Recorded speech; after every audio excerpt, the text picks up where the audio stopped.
RCN. Le son de la différence.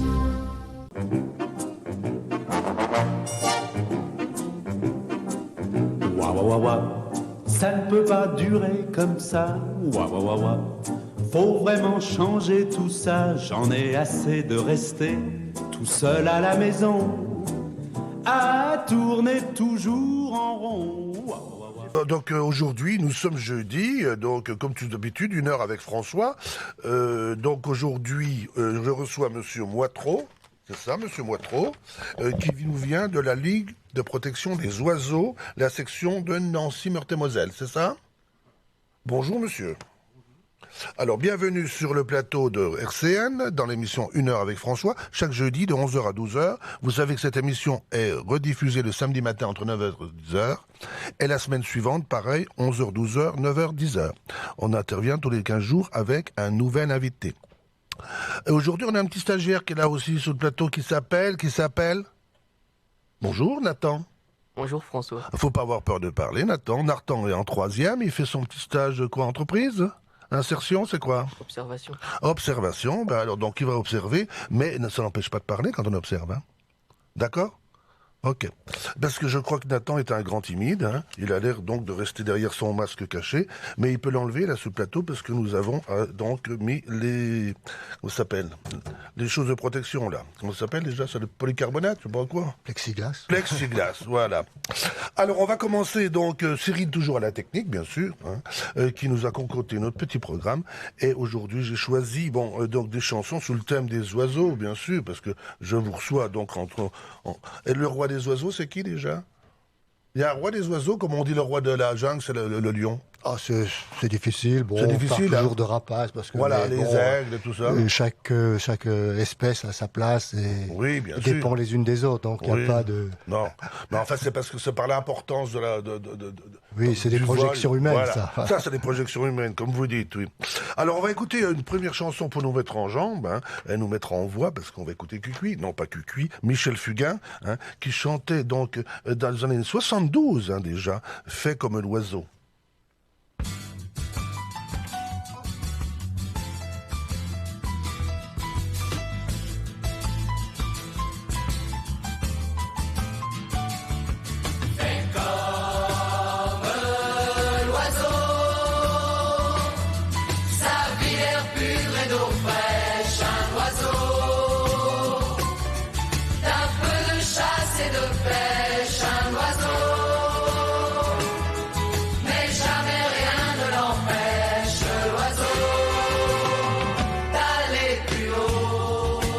Je suis seul dans l'univers. J'ai peur du ciel et de l'hiver. J'ai peur des fous et de la guerre. J'ai peur du temps qui passe. Dis, comment peut-on vivre aujourd'hui? Dans la fureur et dans le bruit, je ne sais pas, je ne sais plus, je suis perdu.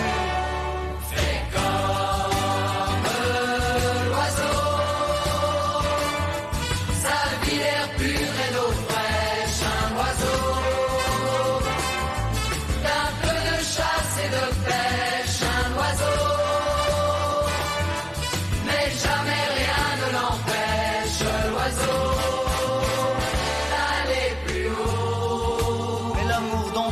Parler, cet amour que l'on m'a chanté, ce sauveur de l'humanité, je n'en vois pas la trace. Dis, comment peut-on vivre sans lui? Sous quelle étoile, dans quel pays? Je n'y crois pas, je n'y crois plus, je suis perdu. Fais comme l'oiseau, sa vie l'air pur et d'eau fraîche, un oiseau.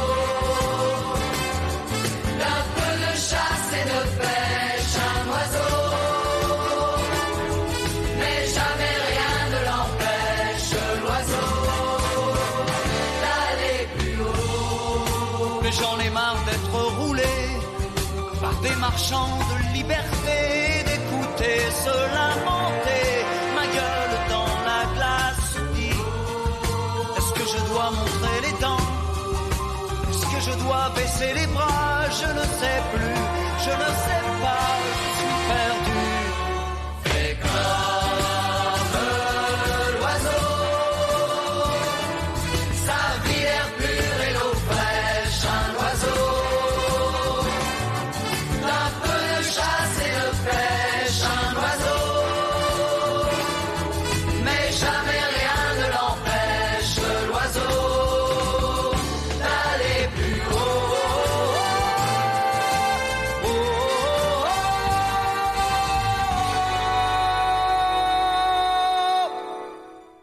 Donc, fait comme un oiseau en 1972, Michel Fugain et son Big Bazar. Ça commence à dater déjà ça, mais enfin c'est toujours d'actualité. Je vous rappelle que vous êtes donc sur RCN 90.7, 1 heure avec François, hein, et je reçois aujourd'hui Monsieur Moitreau Jean-Yves, qui est président de la Ligue. Donc Ligue de protection des oiseaux du 54, de la Meurthe-et-Moselle. Voilà. Et donc vous êtes basé à Nancy. Auparavant vous étiez au Parc Sainte-Marie, dans la maison alsacienne. Voilà. Hein, et puis du fait de travaux qui vont se faire, des projets sur cette maison alsacienne, vous avez été relogé ailleurs, hein, c'est ça? Voilà. Près du Faubourg 3 Maisons, au 10 rue de la Trie. D'accord. Là où vous avez un nouveau local, donc avec des permanences, comment ça marche? Il y a des permanences, alors ils sont un peu bousculés par ces temps de... Enfin, il y a le mercredi matin et le jeudi après-midi. Mercredi matin et jeudi après-midi, d'accord. Là où on peut donc aller vous voir. Voilà, et puis on peut toujours laisser un message sur notre... Votre numéro de téléphone? Oui. C'est quoi votre numéro de téléphone? Ah, là, vous l'avez pas? Je ne sais pas. Non, parce que c'est intéressant de le communiquer, parce que des fois on cherche. Voilà, où on a une messagerie qui... Oui. Meurthe-et-Moselle. D'accord. Attaché lpo.fr, voilà. D'accord. Alors donc, cette association existe depuis longtemps? Alors, la LPO en elle-même a fêté son centenaire en 2012, hein, donc elle a été créée en 1912 suite au massacre de Macareux qui s'opérait sur les côtes bretonnes. Et des scientifiques se sont un peu émus de ces destructions et ont créé la Ligue pour la protection des oiseaux, et qui s'est développée et qui atteint maintenant qui atteint presque 60 000 membres. Vous êtes presque une ONG, hein? C'est une ONG, bien sûr. Oui, et avec plus de 400 salariés sur les différentes régions et nationales aussi. Le centre de la LPO est à Rochefort et présent dans toutes les régions, évidemment. D'accord. Alors, le massacre des Macareux, c'est quoi cette histoire? Ça, je suis pas au courant. Ah non, c'était donc... c'est un petit... un oiseau de mer, qui ressemble un peu à un perroquet avec un bec très coloré, qui est d'ailleurs l'emblème de la LPO. Ah, de la Ligue, d'accord. Voilà, c'est pour ça que l'on a gardé cet oiseau comme emblème, qui est, disons, l'acte fondateur. À l'origine, de la LPO. voilà, d'accord, très bien. Tout a une explication. Oui, mais pourquoi on a massacré ces Macareux? C'était au moment, je pense, de les lignes de chemin de fer. C'était une activité qui était proposée aux touristes qui venaient visiter les côtes bretonnes. Voilà, donc, d'accord. Et maintenant, bien sûr, cette espèce, comme beaucoup d'oiseaux marins, sont des espèces protégées. Oui. Et qui est un peu en forte régression avec on attribue ça plutôt au réchauffement climatique, puis c'est une espèce qui atteint en France, sa répartition un peu sud. Hein. Elle est encore bien présente sur les îles britanniques, en Norvège, etc. Mais voilà, donc c'est une espèce qui est à surveiller. Qui aime plutôt le froid, plutôt que les... c'est la ressource en poisson, surtout, puisque ça se nourrit de petits poissons, et ça suit les... Oui. On est tous concurrents sur la mer. Hein. Voilà. Nous pour manger, les poissons aussi, les oiseaux pour manger aussi. C'est difficile tout ça. Et puis on ne fait pas attention, je pense, à notre réserve. Hein. Et puis donc de fait de cette pêche intensive aussi qui devient un danger en permanent. Alors donc vous êtes basé à Nancy, donc vous avez combien de membres, vous avez dit, sur Nancy? Sur la Meurthe-et-Moselle, puisqu'on est une association départementale, on a 620 membres. D'accord. Donc tous des bénévoles, bien sûr. Tous bénévoles, oui, bien sûr. Vous n'avez pas de permanent, tout ça, non? En Meurthe-et-Moselle, non. Sur le Grand Est, il y a deux salariés. D'accord. Donc il y a d'autres groupes comme en Alsace ou en Champagne-Ardenne, ils ont une quinzaine de salariés, voilà. Donc d'accord. Ça varie selon les régions. Bon, alors le rôle vraiment donc déterminé de la Ligue de protection des oiseaux, c'est de protéger les oiseaux, comme son nom l'importe. C'est-à-dire que vous faites quoi, du repérage oiseaux, vous faites du marquage, vous voyez où sont les oiseaux, s'ils disparaissent ou pas, si les oiseaux sont en danger. C'est quoi? Voilà, donc la LPO a plusieurs buts. L'un des premiers, c'est l'éducation à l'environnement, avec l'animation de projets pédagogiques, des animations à destination de la jeunesse, des sorties grand public aussi, donc faire partager la connaissance et la passion des oiseaux, de la nature en général. Ça, c'est le premier volet. Le deuxième volet, c'est bien sûr la gestion des espaces. La LPO gère un certain nombre d'espaces, donc des milieux naturels. Et puis le troisième volet, c'est la protection et le suivi des espèces. D'accord. Donc il y a... on mène des enquêtes nationales, des enquêtes régionales sur le statut des espèces et leur évolution, quoi. Mhm. Donc, on a réalisé un atlas national, enfin un atlas des oiseaux de la France métropolitaine qui est paru en 2015 et qui va être réactualisé cette année et les années suivantes, quoi, pour voir l'évolution des statuts. Voilà.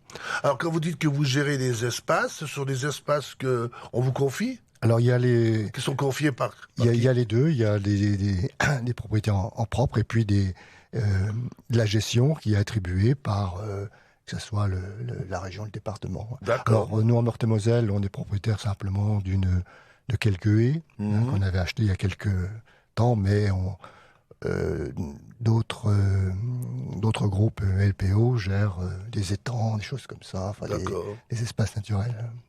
D'accord. Alors donc, vous faites du comptage aussi, du comptage d'oiseaux. Comment vous faites du comptage d'espèces? Parce que vous faites ça comment? C'est Voilà. artisanal comme ça se fait comme ça à la vue avec des jumelles. Alors, il y a certains comptages qui suivent des protocoles, comme les comptages des oiseaux d'eau.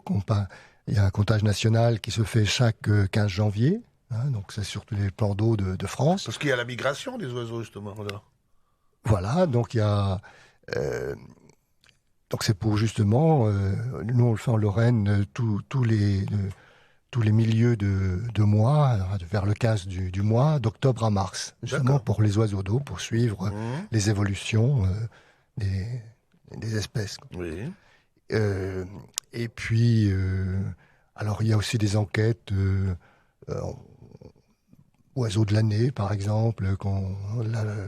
Cette année, ça sera la cigogne blanche qui sera mis à l'honneur pour cerner un petit peu l'effectif de cette espèce qui est plutôt en bonne voie Elle a failli disparaître de France. La cigogne blanche, la cigogne qu'on voit en Alsace. Voilà, c'est ça, et qu'on voit aussi en Lorraine, qui niche sur les toits, également sur les pylônes électriques. Alors j'ai vu moi un article, je sais pas si c'est bien vrai, mais comme quoi les cigognes migraient moins en ce moment du fait du réchauffement climatique. Elles partent moins sur le Maroc, je sais pas quoi, comme elles partent d'habitude. Alors il y a des cigognes en Alsace qui restent tout le temps maintenant. Oui, alors il y a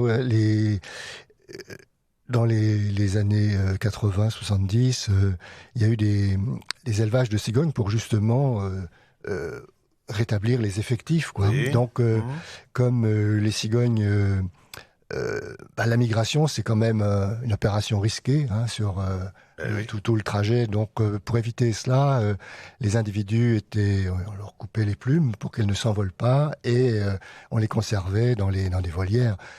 Donc, comme elles perdaient leur instinct migratoire. Oui. Mais actuellement, les élevages sont terminés puisque la population est bien repartie. Alors, c'est vrai que les effets du réchauffement climatique, pour certaines espèces, pas pour toutes, mais limitent les déplacements. On voit que certains oiseaux s'adaptent. Plutôt que de partir, ils vont rester. On le voit pour les grues, par exemple, les grues cendrées qui migrent moins loin ou qui restent un peu plus longtemps et qui vraiment entreprennent de grands voyages. Enfin, c'est pas vrai pour l'ensemble de la population, mais il y a une fraction. Voilà. Donc, pour les cigognes, la majeure partie quand même partent en migration, toutes celles qui sont... Et là, elles sont en train de revenir tranquillement sur leur site d'unification. Oui. Mais enfin, du fait du réchauffement climatique, on va peut-être avoir des influences sur les migrations quand même, non? Parce que l'oiseau n'aura pas besoin de la chaleur, si on a de la chaleur. Alors, c'est pas tellement la chaleur qui détermine la migration, mais c'est le manque de nourriture. La nourriture, d'accord. Voilà, tous les insectivores sont obligés de partir puisqu'il n'y a plus d'insectes accessibles, on va dire, chez nous en hiver. Donc, comme les hirondelles partent évidemment rechercher leur nourriture sur des cieux plus cléments. Et Alors, sur ces oiseaux migrateurs, on voit tout de même, bon, c'est encore à vérifier, mais des décalages de date ou sur certaines espèces. Bon, le danger, c'est que les proies, les éclosions d'insectes se font un peu plus tôt et qu'il n'y ait plus une coïncidence avec le retour des migrateurs qui se reproduisent au moment où il y a le plus de nourriture. Et il peut y avoir ce petit décalage. Oui, mais enfin, si la Terre se réchauffe, les insectes aussi vont éclore plus tôt aussi dans notre région. Non ? Oui, c'est ça. C'est ça, mais parce que la migration des oiseaux est déterminée aussi par la photopériode, c'est-à-dire l'allongement ou le raccourcissement du jour. Hein. C'est les phénomènes hormonaux qui déclenchent la migration. Donc, certains oiseaux obéissent assez loin de...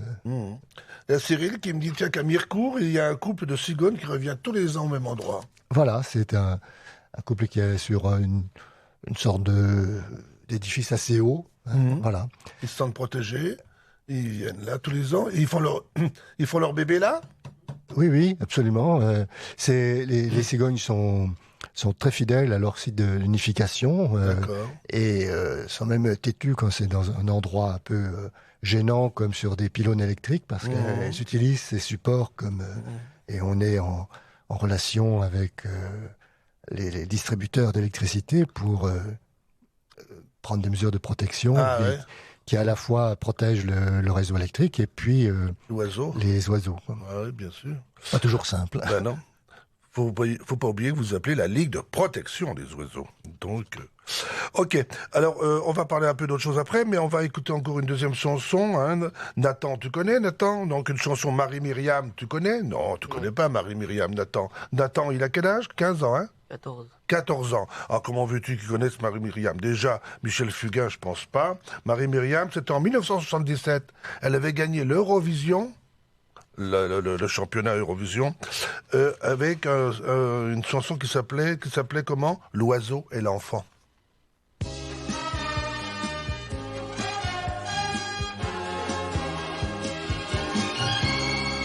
Comme un enfant aux yeux de lumière qui voit passer au loin les oiseaux, comme l'oiseau bleu survolant la terre, voit comme le monde est beau.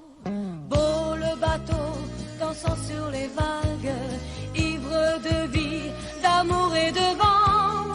Belle la chanson naissante des vagues, abandonnée au sable blanc.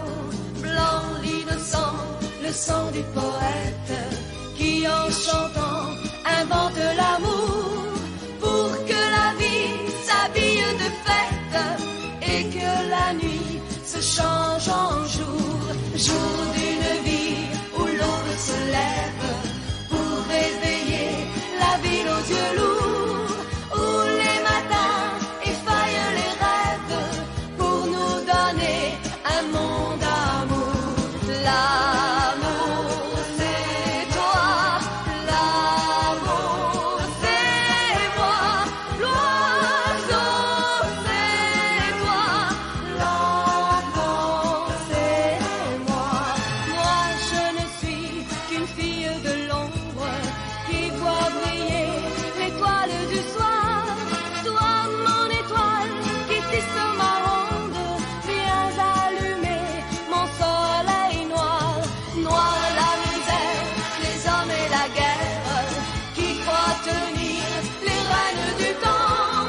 Pays d'amour n'a pas de frontières pour ceux qui ont un cœur d'enfant. Comme un enfant aux yeux de lumière qui voit passer au loin les oiseaux, comme l'oiseau bleu survolant la terre, nous trouverons ce monde d'amour. L'amour c'est toi, l'amour c'est moi, l'oiseau c'est toi, l'enfant c'est moi, l'oiseau c'est toi, l'enfant c'est moi, l'oiseau c'est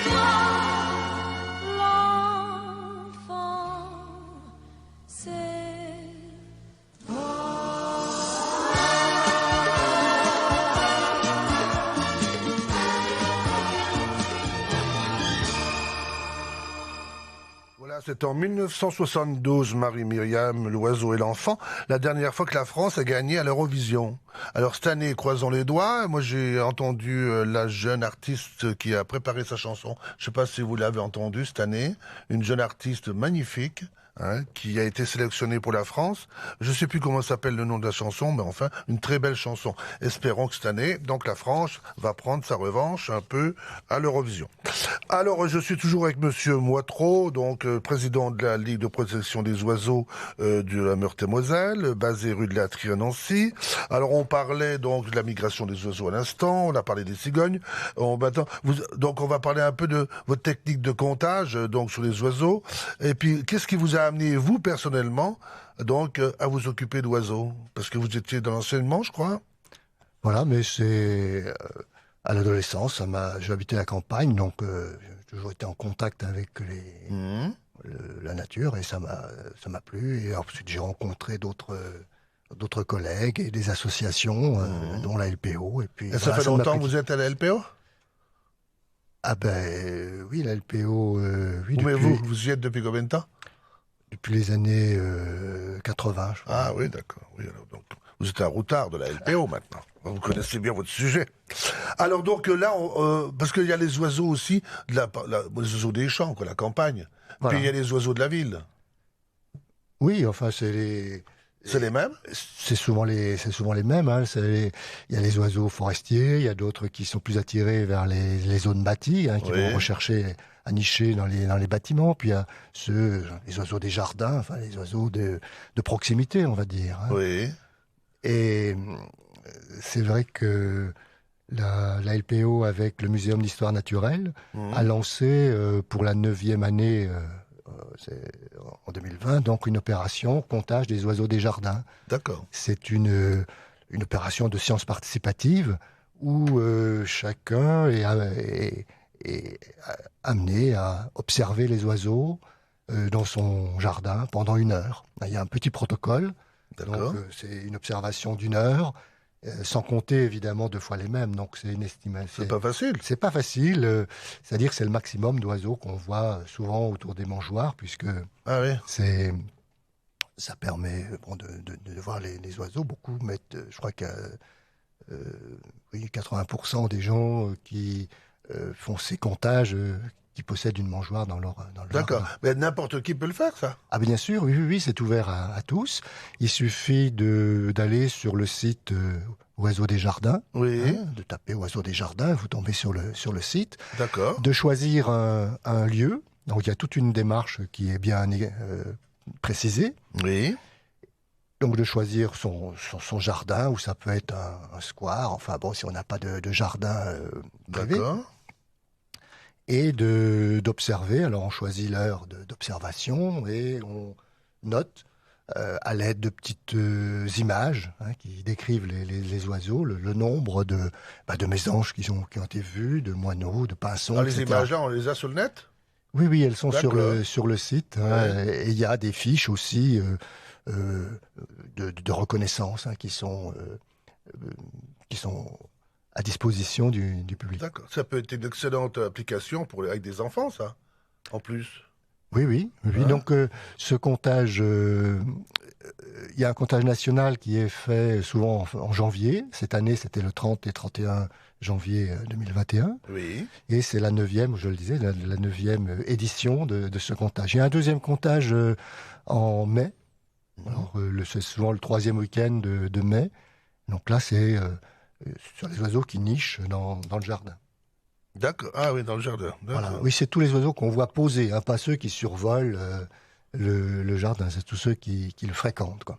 Ah oui, d'accord. Donc, il y a plus de 10 000, d'après le bilan, le dernier bilan, plus de 10 000 jardins qui ont été sur lesquels les gens ont compté les oiseaux. Oui. Donc, et en moyenne, la moyenne nationale, c'est à peu près 110, 120 jardins par département, on va dire. D'accord. C'est la moyenne de... Alors, 10 000 jardins, vous dites à national. National, voilà. Alors, et donc, ça représente combien d'oiseaux comptés? Alors, en 2019, il y avait 370 370 000 oiseaux qui ont été comptés. Décompté, d'accord. Donc, parmi les espèces les plus abondantes, Oui, on voilà. va dire, on va retrouver, sans surprise, le moineau domestique, Oui. qui forme des bandes. Donc, c'est souvent un oiseau qui est noté en groupe. Oui. La mésange charbonnière, hein, et puis le pinson, qu'on voit Ah, le fréquemment. pinson, oui. Ça, c'est l'abondance, hein, le nombre. Mais D'accord. par contre, ça change un peu sur la fréquence si on prend l'espèce. L'espèce qui apparaît le plus dans tous les comptages, c'est la mésange charbonnière, Oui. le rouge-gorge Ah, le rouge-gorge. et la mésange bleue. Bon, Donc la mésange bleue et la mésange charbonnière, c'est la même espèce. c'est pas la même espèce, Ah, c'est elles ça. sont de taille un peu différente. Mésange charbonnière a la tête un peu noire, Oui. comme du charbon, on va dire, hein, et puis les tête D'accord. noire et blanche, et le ventre un peu jaune, tandis que la mésange bleue, le dessus vraiment bleu, quoi. D'accord. Ah, c'est pour ça qu'on l'appelle charbonnière, parce qu'elle est noire? Voilà, je pense. Ah oui, d'accord. Ok. Oui, oui. Non, mais tout a une explication. C'est souvent compliqué. On croit que c'est compliqué, mais c'est souvent simple, hein, les explications. Alors, donc, une fois que vous aurez... Alors, donc, quand vous refaites un comptage l'année suivante ou 2 ans après, vous apercevez de l'évolution. C'est comme ça qu'on voit l'évolution de la biodiversité aussi en même temps. Voilà, donc c'est des traitements statistiques, hein, qui permettent, sur un grand nombre d'oiseaux, de voir quelles sont les espèces qui augmentent ou Qui sont en danger. voilà. D'accord. Alors parmi une inquiétude, c'est le merle noir. Ah. Alors, il est victime d'un virus, hein, Ah bon. et on voit ces dernières années une baisse importante des populations de merles. Le merle noir, c'est celui qui... Tout noir, tout noir oui, avec un bec jaune. Le bec jaune, qu'on voilà, voit c'est ça. picorer dans les pelouses. Ah oui, c'est vrai qu'on n'en voit plus beaucoup. Voilà. Donc, il y a aussi, il est moins présent lorsque les hivers sont plus cléments, puisqu'il Oui. va se répartir dans la campagne. Et donc, il y a quand même une petite inquiétude sur cette espèce, quoi, où on voit une baisse des effectifs. C'est une espèce commune, hein, qui reste commune, Ben oui, bien sûr. mais dont on voit quand même un petit déclin. Ah ouais, d'accord. Alors, il y a des des arrivées souvent d'espèces du Nord, comme il y a 2 ans, c'était le gros bec casse-noyau, qui a un énorme bec qui lui permet de casser les graines, voire les noyaux de cerises, hein, les petites... D'accord. et donc, il y a des fluctuations d'oiseaux qui peuvent venir du Nord chercher la nourriture chez nous, quoi, quand elle fait défaut dans les pays nordiques. D'accord. Et les hirondelles, on dit que les hirondelles, elles avaient pas disparu, mais on les voyait beaucoup moins. Alors ça, c'est une espèce pour laquelle on est inquiet, parce que c'est quand même une régression assez nette sur les deux espèces d'hirondelles qu'on voit chez nous, hein, l'hirondelle de fenêtre qui niche sous les avant-toits, C'est ça. même en ville, Mhm. et puis l'hirondelle rustique qui niche à l'intérieur des bâtiments, plutôt à la campagne, dans les granges, là. dans les écuries, C'est etc. ça. Toute ma Et- jeunesse, hein, toute notre jeunesse. Voilà. Mhm. Donc un des facteurs, c'est évidemment le manque d'insectes, hein, Ouais, ouais. lié à la transformation des paysages ruraux, avec la disparition de tous les éléments du paysage, les haies, l'augmentation Bah des ouais. parcelles. Tout ça fait que La les traitements... bétonisation du monde. Oui. Voilà. Donc, il y a un manque d'insectes. Il y a aussi des difficultés pour accéder à leur identification quand on refait les fermes sont transformées en Voilà, en résidences, habitation, ou les bâtiments mhm. sont agricoles, où la présence d'hirondelles ne gêne pas, évidemment, était plutôt bien accueillie dans les bâtiments agricoles. Mais lorsque la vocation change, c'est transformé en habitation, c'est la fermeture des ouvertures et tout ça fait que il y a un manque de disponibilité des sites de nidification. Ben oui, bien sûr. Parce que l'hirondelle, c'est un oiseau qui migre aussi. Hein, Oui, bien sûr. hein, Oui. Un oiseau migrateur. Hein. Oui, parce que moi, je me rappelle, dans mon enfance, les hirondelles, c'était extraordinaire. Quand on les voyait rentrer dans la grange à toute vitesse pour aller alimenter les bébés, c'était un objet, nous, d'observation important. Hein. Eh oui. Il y a d'autres, sinon, dans d'autres régions, il y a d'autres espèces qui sont quand même en danger. Alors, dans notre région, les espèces les plus en danger, c'est les espèces du du milieu agricole et plus particulièrement des prairies humides, hein, comme le courlis cendré, le râle déjeuner, qui voient leurs effectifs véritablement s'effondrer. Déjà, pour le râle déjeuner, c'est une espèce migratrice et il accumule vraiment tous les facteurs défavorables, quoi, avec les fauches précoces, des prairies et puis le retournement de certaines prairies. Enfin, c'est l'évolution de l'agriculture qui fait que... Et les zones humides qui ont tendance à disparaître. Voilà. Qu'on n'a pas assez protégé, je pense. Oui, donc ces espèces, quelques espèces comme le tarier des prés qui partagent les mêmes milieux. Donc ces milieux disparaissent, les oiseaux avec, quoi. Bien sûr. Et on observe aussi une diminution des granivores, comme le chardonneret, le verdier, hein, qu'on peut voir en observant les oiseaux des jardins. Hein. Et ces oiseaux vraiment ont une tendance au déclin du fait qu'ils ne trouvent plus suffisamment à manger pour nourrir leurs jeunes dans la campagne, quoi. Donc on espère que le plan de relance qui prévoit la plantation de plusieurs centaines de kilomètres de haies qui est prévu va peut-être enrayer ce déclin de la biodiversité. D'accord. Le remembrement n'a pas été la meilleure chose qu'on ait pu faire. Hein. Le remembrement... C'est bien pour les agriculteurs, si. Mais autrement, par exemple, dans le bocage normand, il y a beaucoup de haies qui ont disparu aussi. Hein. Voilà. Hein. Oui. Donc on revient justement avec des projets d'agroforesterie maintenant qui permettent peut-être en limite de parcelles de revoir une autre manière d'agriculture. Je pense que ça devrait évoluer peut-être avec la nouvelle PAC. Il faut aussi que les agriculteurs soient aidés pour transformer leurs méthodes et puissent vivre d'une agriculture familiale, quoi. Mais comme quoi les hommes, faut quand même pas qu'ils jouent trop avec la nature, hein, comme quoi toujours. Donc la nature, c'est elle qui règne, hein, puis qui fait, et nous on doit s'adapter quand même aux oiseaux. Hein. C'est pas à nous de les domestiquer sans arrêt, hein, je pense. Voilà. Il faut terminer sur une note optimiste, j'espère. Il y a beaucoup d'oiseaux qui sont des auxiliaires des cultures, en limitant les ravageurs des cultures. Et quand on supprime quelques maillons de la chaîne, ça fonctionne plus comme avant, ou alors il faut employer de la chimie. Voilà, j'allais le dire. Après, on cherche des pesticides, on cherche tout ça, alors qu'il y a donc sur la Terre, donc il y a tout ce qu'il faut normalement pour essayer d'équilibrer. Mais enfin, comme maintenant c'est la course au rendement, la course à l'argent permanente, donc l'oiseau ne va pas assez vite par rapport à l'humanité. C'est ça le problème. Hein. Je pense que c'est un des problèmes. Oui. Enfin, on peut espérer que le développement de l'agriculture biologique ou même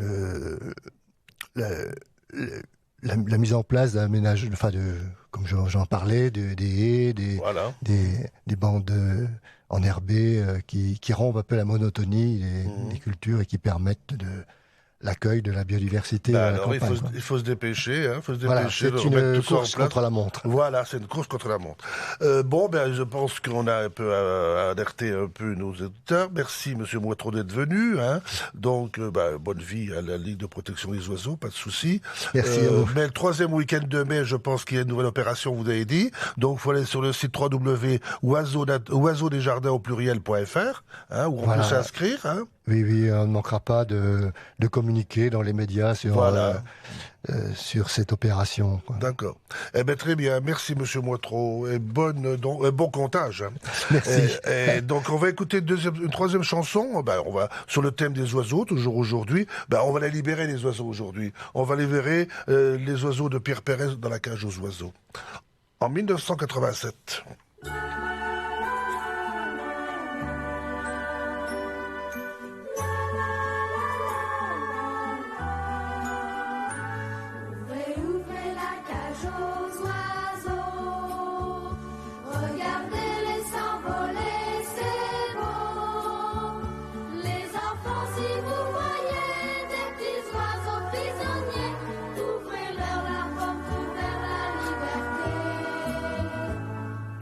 Un petit dé à coudre et 3 gouttes d'eau dedans. Au-dessus du perchoir, un os de sèche tout blanc. Et un petit piaf triste de vivre en prison. Ça met du soleil dans la maison. C'est ce que vous diront quelques rentiers vicelards. Des vieux schnocks qui n'ont que des trous d'air dans le cigare. Une fois dans votre vie, vous qui êtes pas comme eux, faites un truc qui vous rendra heureux. Ouvrez, ouvrez la cage aux oiseaux. Regardez-les s'envoler, c'est beau. Les enfants, si vous voyez des petits oiseaux prisonniers, ouvrez-leur la porte vers la liberté. Si votre concierge fait cuit-cuit sur son balcon, avec ses perruches importées du Japon, ses canaris jaunes et ses bengalis, à votre tour faites-leur guili-guili. Sournoisement exclamez-vous, Dieu, quel plumage. Mes chères madames, on vous demande au 3e étage. Et des clabignoles au radeau tourné, même si on doit pas vous le pardonner. Ouvrez, ouvrez la cage aux oiseaux. Regardez-les s'envoler, c'est beau. Les enfants, si vous voyez des petits oiseaux prisonniers, ouvrez-leur la porte vers la liberté. Ouvrez, ouvrez la cage aux oiseaux. Regardez-les s'envoler, c'est beau. Les enfants, si vous voyez les petits oiseaux prisonniers, ouvrez-leur la porte vers la liberté. Ouvrez, ouvrez la cage aux oiseaux. Regardez-les s'envoler, c'est beau.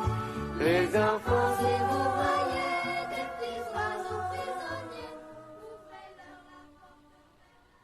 Eh ben voilà, c'était Pierre Perret, donc La cage aux oiseaux en 1987. Mais tout à l'heure, il paraît que j'ai dit que Marie-Myriam, c'était en 72. Mais non, je me suis trompé, c'était en 1977, l'Eurovision qu'elle avait gagné avec donc L'oiseau et l'enfant. Mille excuses. Maintenant, donc, on est peut-être en direct avec par téléphone avec Julien, notre artisan épicier de la rue Saint-Nicolas à Nancy. Bonjour Julien. Oui, bonjour François, bonjour à toutes et à tous. Bonjour, je suis bien là. Bonjour Julien et Nassima, ça va tous les deux? Oui. Ça va, très bien. Ça bosse, voilà. Un petit peu les mains dans la cuisine, à ce heure-ci. Ah, bah oui, mais ça je sais, c'est peut-être pas la bonne heure, mais enfin. Donc moi je voudrais, parce que je sais que tu fais des box, on en a parlé il y a 15 jours, hein. Oui, ça marche bien. Bon, vous savez, c'est une épicerie d'épices. Hein. Épicerie, ça veut bien dire épices. Donc chez l'artisan épicier, il y a toutes sortes d'épices qui sont en vente. Il fait des mélanges et tout ça. Allez-y, c'est super bien. Et donc aujourd'hui, moi j'avais goûté l'autre fois une box qui a été faite par Nassima. Je me rappelle plus comment elle s'appelle, mais ce sont des pâtes à la... Ah, c'était les fameuses pâtes à la puttanesca. Ah, alors ça c'est très bon. Très bon. Oui, c'est vrai. C'est surtout très bien réalisé. Ah bah, Nassima, elle fait bien ça, oui. Absolument. Donc, du coup, alors c'est un plat très sympa, très gustatif, très simple à réaliser d'ailleurs. Enfin, simple à réaliser. Pour peu qu'on ait un petit peu le talent pour le faire. Voilà. Et puis savoir mélanger. Tout à fait. Et donc, du coup, ça nécessite de l'huile d'olive, de l'oignon émincé, de l'ail, un petit peu de piment ou pas. Nous, on met du piment d'Espelette parce que c'est un piment qui est assez facile. Voilà. Donc, on fait simplement revenir l'oignon, l'ail et un mélange d'épices italiens dans lequel on va retrouver du piment doux, de l'origan, du basilic, un peu de poivre, enfin du poivre de la Jamaïque qui donne ce côté 4 épices aussi.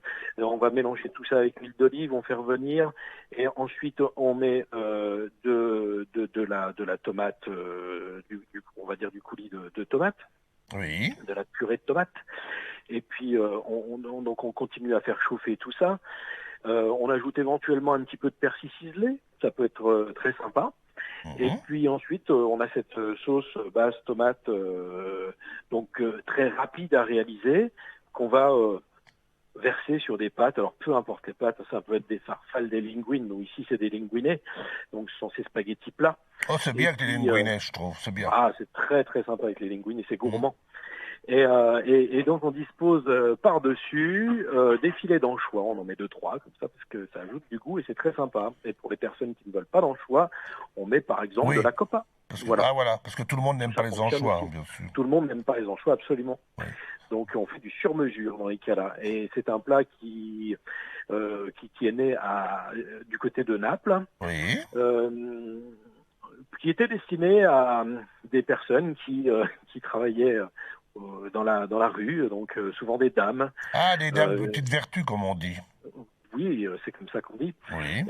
Et donc, pour optimiser la cadence, on leur faisait un plat rapide à préparer, roboratif et bon pour qu'elles retournent travailler rapidement. Exactement. Voilà, ça c'est l'origine du plat.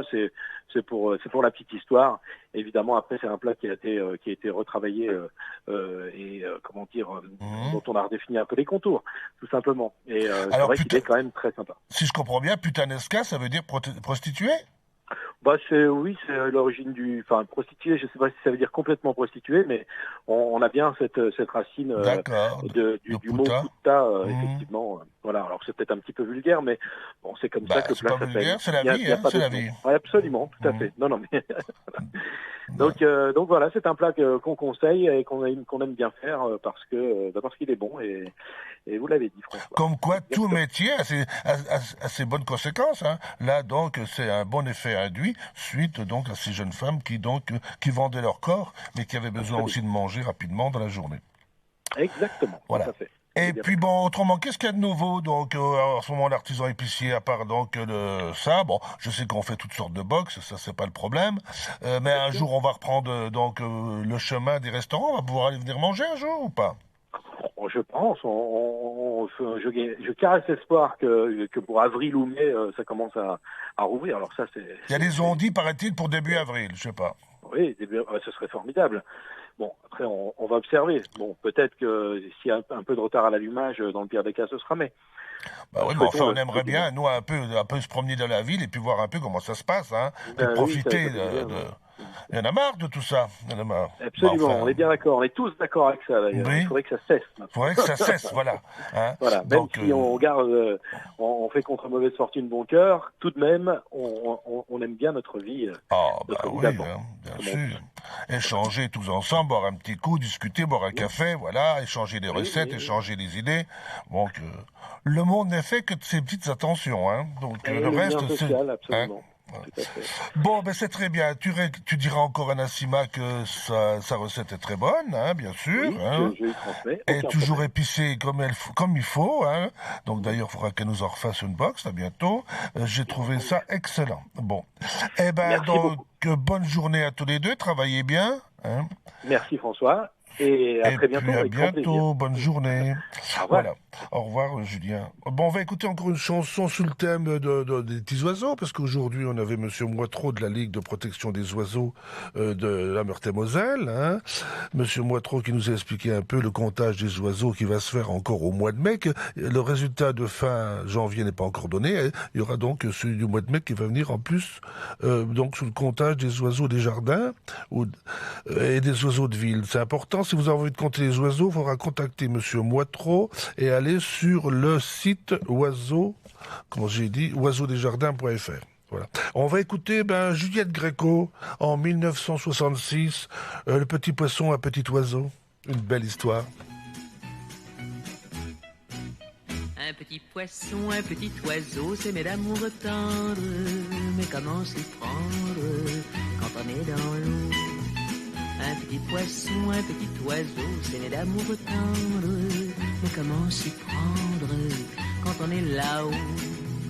Quand on est là-haut, perdu au creux des nuages, on regarde en bas pour voir son amour qui nage. Et l'on voudrait bien changer au cours du voyage. Ses ailes en nageoire, les arbres en plongeoir, le ciel en baignoire. Un petit poisson, un petit oiseau, s'aimer d'amour tendre. Mais comment s'y prendre quand on est là-haut? Un petit poisson, un petit oiseau, s'aimer d'amour tendre. Mais comment s'y prendre quand on est dans l'eau? Quand on est dans l'eau, on veut que vienne l'orage qui apporterait du ciel bien plus qu'un message et pourrait d'un coup changer au cours du voyage des plumes en écailles, des ailes en chandail et des algues en paille. Un petit poisson, un petit oiseau, s'aimer d'amour tendre. Mais comment s'y prendre quand on est dans l'eau? Un petit poisson, un petit oiseau, s'aimer d'amour tendre. Mais comment s'y prendre quand on est là-haut? Un petit poisson, un petit oiseau, s'aimer d'amour tendre. Mais comment s'y prendre? Voilà la charmante histoire donc de Le Petit Poisson, le petit oiseau qui s'aimait d'amour tendre, chanté par Juliette Gréco en 1966. Juliette Gréco d'ailleurs qui nous a quittés il y a pas longtemps. Un petit article lecture quand même, petite chronique lecture. Donc, je vais vous le raconter. C'est l'histoire d'un homme qui vient d'avoir 82 ans. Déjà, jadis, il était toujours pressé. Il régnait sous le monde de la culture et il se sentait invincible. Aujourd'hui, à la retraite, c'est plus calme. Les défaillances du corps, les anxiétés de l'âme, la peur de perdre ses vieux amis qui forment une bande de joyeux octogénaires. Une autre vie commence, avec le plaisir de pouvoir enfin prendre son temps et le perdre. Ça, c'est la dernière œuvre de Bernard Pivot chez Albin Michel, qui a écrit un livre qui s'appelle « Mais la vie continue ». Je vous le conseille, vraiment. Bernard Pivot, tout le monde connaît, il n'y a pas d'histoire à raconter. On connaît, on sait ce qu'il vaut, on sait ce qu'il a fait dans toute sa vie. Et là, aujourd'hui, il raconte un peu sa fin de vie. La vie qu'il a aujourd'hui, à l'âge de 82 ans, avec ses amis, ses relations. C'est magnifique. C'est une ode à la vieillesse, mais avec tous ces petits revers et tout ça. Mais moi je trouve que c'est très positif. Et Bernard Pivot va chanter vos soirées si vous voulez le lire. Bernard Pivot, chez Albin Michel, mais la vie continue. D'autres petites infos quand même. Ma pépinière de projet lancée par la commune de Nancy, la ville de Nancy, la nouvelle équipe de Mathieu Klein, où vous devez donc déposer vos projets avant le 19 février. Le 19 février, je crois que c'est demain. Ma pépinière de projet, vous allez sur le site de Nancy et vous allez pouvoir proposer un projet dans votre quartier, autre chose, un projet qui sera retenu ou pas et qui rentrera dans le budget participatif additionnel de la ville pour pouvoir donc effectuer des petits changements sur votre quartier, si le projet est retenu. Vous savez aussi que la métropole de Grand Nancy lance une concertation aussi sur le projet pour la rénovation du site Alstom, Alstom là-bas près du canal, où va être implantée la cité judiciaire, où il va y avoir un quartier écologique qui va être créé.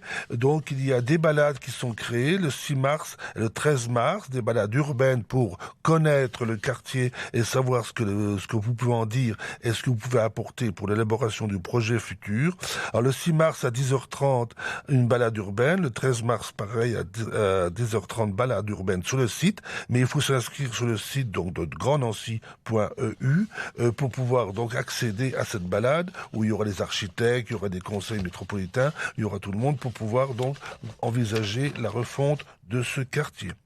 Et aussi une chose importante qui est rappelée, c'est dans le cadre donc de la concertation du Conseil de développement durable, C3D, fait l'appel à la candidature pour le collège citoyen, si vous voulez siéger au Conseil de développement durable, pour parler un peu de tout ce qu'on peut faire sur la ville. Soyez citoyen, engagez-vous, allez-y, vous pouvez donc avoir droit de parler. Le nouveau projet aussi de mobilité en chiffres sur la ville, vous savez avec Mathieu Klein et son équipe, a décidé de reporter donc le remplacement du tram, du fait de l'investissement important, du fait aussi de la crise Covid, enfin du fait de beaucoup d'activités qui sont un peu empêchées en ce moment. Mais donc en attendant, donc on va avoir des lignes de bus qui vont s'étoffer avec un plan global de mobilité sur la métropole, et non pas seulement sur la métropole, mais aussi sur le bassin complet qui comprend Pompey, Frouard, tout ça. On va même jusque Lunéville et tout ça, pour pouvoir avoir donc une gestion importante et rationnelle de la planification des transports. Donc ce sont des choses à faire donc en douceur et non pas se précipiter, et avec aussi l'opportunité de développer les pistes cyclables où 200 km devraient être inscrites sur la ville. Une chose importante aussi, c'est comment ça s'appelle donc le plateau de Haye. Vous savez qu'il est en pleine restructuration. Le plateau de Haye où nous sommes installés, il va y avoir, les projets sont en route, ça y est, pour cette année. On va transformer le quartier. Il y a un dossier important grossi sur le site de la métropole. Vous pouvez aller voir tout ce qui va se passer. C'est une pleine révolution. C'est fort intéressant. On en reparlera. Et puis bon, la Cantoche aussi, qui est rue Jeanne d'Arc, qui évolue énormément beaucoup là en ce moment, qui font aussi des plats à domicile maintenant. Donc allez-y, la Cantoche rue Jeanne d'Arc, qui est en train de refaire sa vitrine, qui se prépare, je pense, à l'ouverture bientôt des restaurants. Et il y a aussi une information là, donc de AG2R La Mondiale, sur pour une candidature aux trophées régionaux des initiatives sociales et solidaires. C'est le lancement des trophées, donc c'est avoir un projet, c'est être une association, c'est avoir un projet, c'est être sur Nancy, sur la Meurthe-et-Moselle, pardon. Vous pouvez donc candidater pour essayer d'avoir une subvention jusqu'à 7 000 € jusqu'au 12 mars 2021 en s'inscrivant sur le site internet www.initiative-sociale.ag2rlamondiale.fr, et là vous aurez tous les renseignements pour pouvoir vous inscrire et éventuellement constituer un dossier pour votre association et avoir des subventions. Voilà. Bon, eh ben, c'en est fini pour aujourd'hui. Donc, aujourd'hui, c'était jeudi, 1 heure avec François. On a parlé de petits oiseaux et tout ça. Bon, la prochaine fois, on parlera donc d'ONPA. Non, on va parler, par exemple, de maladie mentale la prochaine fois. On va recevoir le CREPSI, un nouvel organisme qui est implanté sur Nancy dans le cadre de la santé mentale. Merci à Cyril, donc à la technique. Donc aujourd'hui, cette émission sera rediffusée comme d'habitude samedi et la semaine prochaine. Je vous souhaite un bon week-end, paraît-il qu'il va faire très beau. Alors profitez-en pour aller faire un tour, en attendant bientôt de remettre en jambes, de pouvoir sortir comme on veut et rentrer plus tard le soir. Voilà. Bonne journée à tous.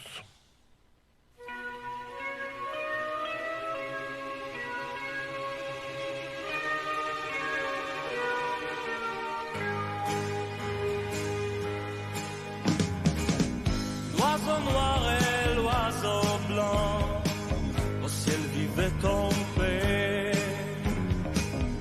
Il ne faut jamais semblant de vivre en liberté.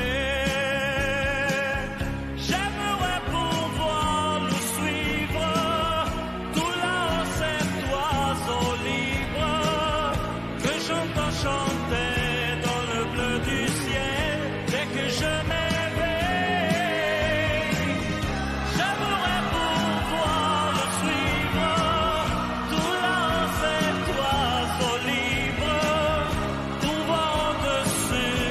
Nuages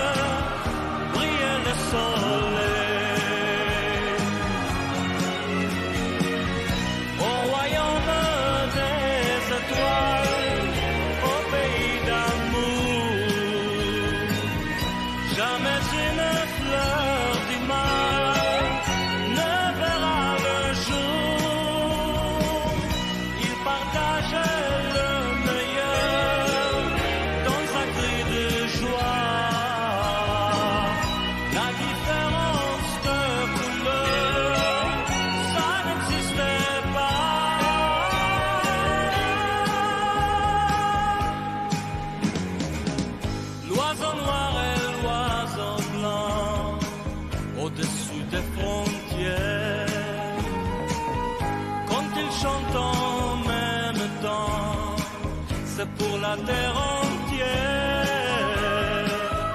J'aimerais pouvoir le suivre, tout là cet oiseau libre que j'entends chanter dans le bleu du ciel dès que je m'éveille. J'aimerais pouvoir le suivre, tout là cet oiseau libre, pour voir au-dessus des nuages briller le soleil. L'oiseau noir et l'oiseau blanc sont faits pour s'aimer. Ils traversent l'océan pour se retrouver. Ils ne viennent pas au monde dans le même nid, mais c'est dans la même ronde qu'ils tournent aujourd'hui. L'oiseau noir et l'oiseau blanc sont faits pour s'aimer. La la la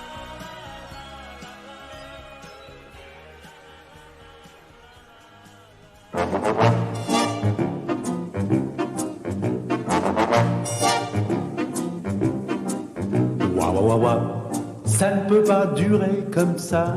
Wa wa wa wa, faut vraiment changer tout ça. J'en ai assez de rester tout seul à la maison, à tourner toujours en rond. Wa wa wa. RCN, www.rcn-radio.org